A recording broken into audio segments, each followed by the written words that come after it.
এবারের আন্দোলনের বিষয়টা হচ্ছে একেবারে সাধারণ জনগণ, সকল প্রকার জনগণ তারা একটি সার্বিক সময়ে বিস্ফোরণ উন্মুখ হয়ে গড়ে উঠেছে।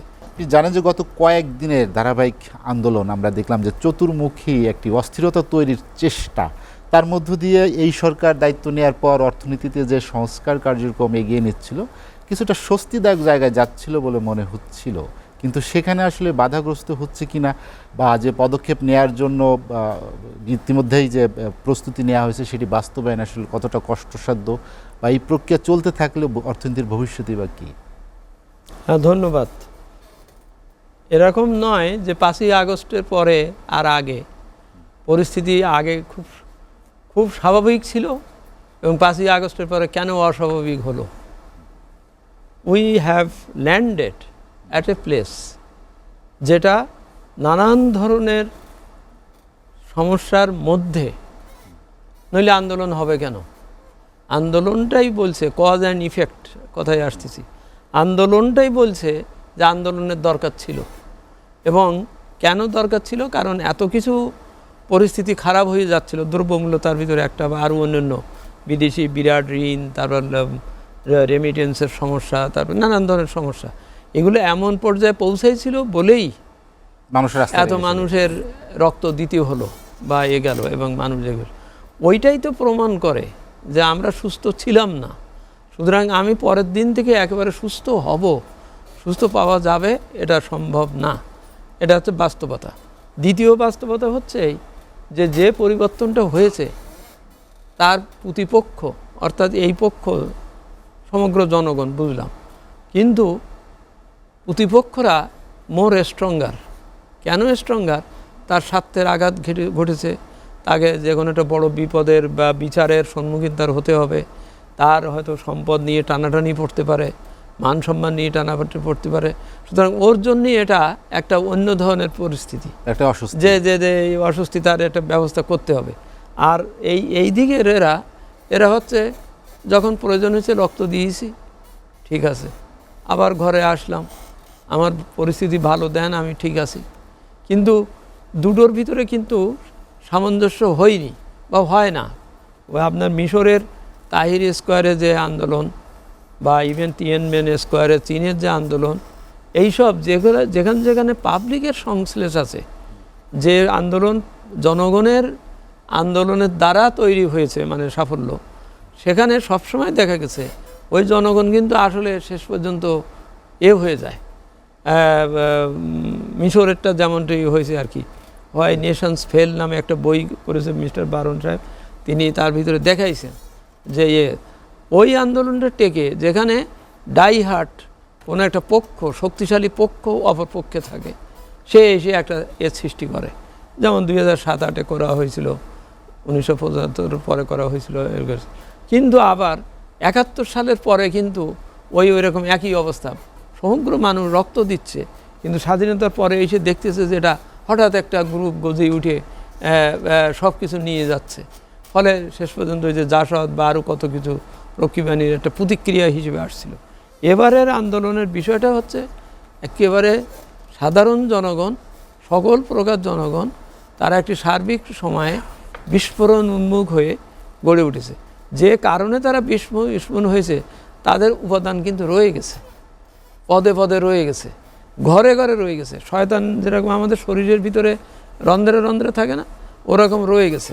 সেইটার বিরুদ্ধে যুদ্ধ হচ্ছে এই সংগ্রামের। এটা সংগ্রামের আপনি যেটাকে অস্থিরতা বলছেন, এই অস্থিরতা সরকারের দোসর যারা ছিল, যারা সেই সময় তাদের সহযোগিতা, তারা এখনো প্রশাসনে রয়ে গেছে। স্বাভাবিক, প্রশাসন শুধু না, সব জায়গায় আপনি উপজেলা লেভেলে, জেলা লেভেলে যখন রাজনৈতিকভাবে নির্বাচন করা হয়েছে, তার মানে গ্রাসরুট লেভেল, গ্রাম পর্যন্ত পক্ষ বিপক্ষ হয়েই আছে।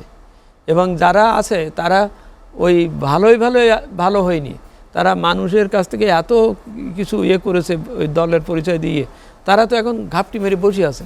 কারণ তার এখন ভয়, তার কোনো সময় ধরবে বা করবে, সেই জন্যই সে কিছুটা সময় করছে। এবং যখন যেখান থেকে পাচ্ছে বিস্ফোরণের একটা পরিমাণ ফেল করাবার চেষ্টা করা আর কি, যেহেতু। কিন্তু এখানে বিপরীত পক্ষের জনগণ যদি ঐক্যবদ্ধ থাকে বা সবাই যদি ব্যাপারটা বুঝতে পারে, তাহলে এখন এখানেই লড়াইটা ওখানেই হচ্ছে, কে কাকে বুঝাতে পারতেছে। সেই জন্যই যিনি অন্তর্বর্তীকালীন সরকার, তার উচিত মানে হওয়া উচিত যে তাকে বারবার দেখিয়ে দেওয়া যে এই কারণে আমি এই সমস্যার এই জিনিস আমি নিয়েছি বা এসে পেয়েছি এবং তাতে এই অবস্থা হচ্ছে। কারণ এখানে যদি বাংলাদেশ ব্যাংক হোক বা এনবিআর হোক, তারা যদি মনে করে যে খুব বড় যে তাকে যদি সঙ্গে সঙ্গে না ধরতে পারে, তা সে তো অপরপক্ষের হয়ে গেছে, সে তো বেশ শক্তিশালী। সে তখন এই দিক থেকে হোক ওদিক থেকে হোক, টাকা দিয়ে হোক, যেভাবে হোক একটা অস্থিরতা সৃষ্টি করে আপনার অ্যাটেনশনটাকে ডাইভার্ট করে দেবে, যা আপনি ওই দিকেই ব্যস্ত থাকেন, আপনি এইটা নিয়ে ব্যস্ত থাকেন।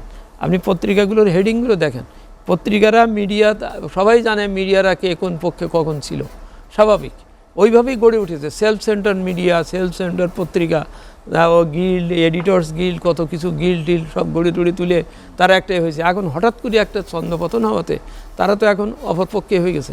তা সুতরাং তারা আস্তে আস্তে সুযোগ খুঁজবেই। আপনি একই ঘটনার 3টে পত্রিকা নেন, 3 রকম হেডিং পাওয়া যাবে।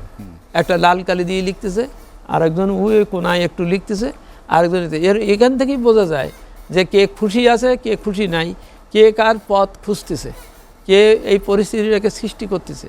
হ্যাঁ, তো এটাও হয়, এটা আগের আমলেও ছিল। ওই যে 5ই আগস্টের আগেও ওই ধরনের আবার একটা পরিস্থিতি, অস্থিরতা সৃষ্টি করার, সেখানে হয়তো অস্থিরতার সৃষ্টিটা ছিল আরেকটাকে লক্ষ্য রেখে, যেন একটা অস্থিরতা সৃষ্টি করি, সেখানে ক্ষমতায় যাওয়া, ক্ষমতায় থাকার দ্বন্দ্বটা ওখানে হয়েছে। যেমন 2008-9 সালে সেই হঠাৎ করে বলা হলো আমাদের বিদ্যুতের খুব অসুবিধা, এত নাটক দেখানো হলো, বলা হলো, যাতে পথ তৈরি করা হলো যে আমি কুইক রেন্টালে যাব বা আমি করব। হ্যাঁ, তারপরে এই যে গতকাল দেখলাম যে আদানির সাথে বিপিডি চুক্তি করেছে, 4 বছর ধরে বিপিডির লোকেরা জানেই না মানে কি চুক্তি, কি শর্ত।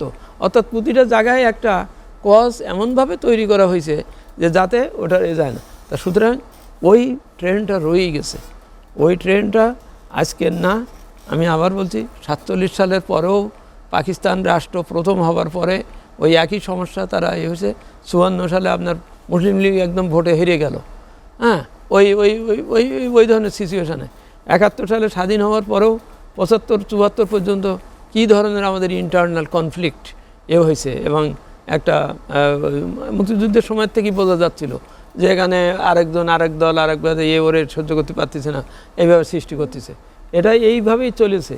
একমাত্র 91 সালের পরিবর্তনটাই ছিল সকলের স্বতঃস্ফূর্ত কিন্তু সেখানেও ওই কেউ কথা রাখে নাই।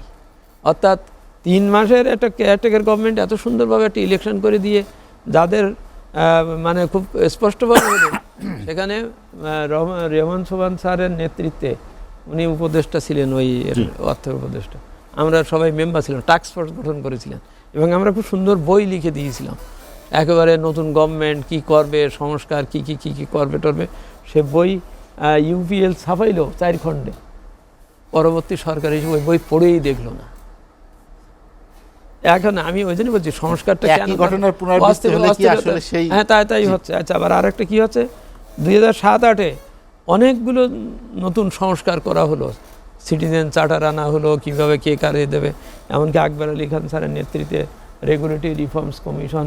আমরা প্রায় 150 আউটডেটেড রুল, ওই যেটা উনি কিছুক্ষণ পরে হয়তো বলবেন আমাকে এইভাবে কেন করতেছেন, সেই কবের আইন দিয়ে করতেছেন, 47 সালের এক্সচেঞ্জ রেটের রুল দিয়ে আপনি এখন আমরা চালাচ্ছেন। সেই ওই কমিশন আমরা সব লিস্ট ফিট সব কিছু করলাম যে নতুন গভর্নমেন্ট এসে এইগুলোকে আগে বাতিল করে দেবে, দিয়ে নতুন করে করবে। পরের দিনই এসে মানে এই সরকার, নতুন সরকার এসে, মোহিত স্যারের সরকার এসে পরের দিনই রিফর্মস কমিশন মানে শেষ। তার মানে বলতে চাচ্ছি যে একটা আন্দোলন একটা উদ্দেশ্য নিয়ে হয়, সেই উদ্দেশ্য পূরণ করে একটা নতুন কিছু পরিবর্তনের ঠিকানা না দিয়ে যেতে পারলে, এবং অথবা যারা পরে আসছে তারা যদি না মানে, তাহলে ওই বারবার মনে হবে আন্দোলনটা কেন জানি ব্যর্থ হয়ে গেল।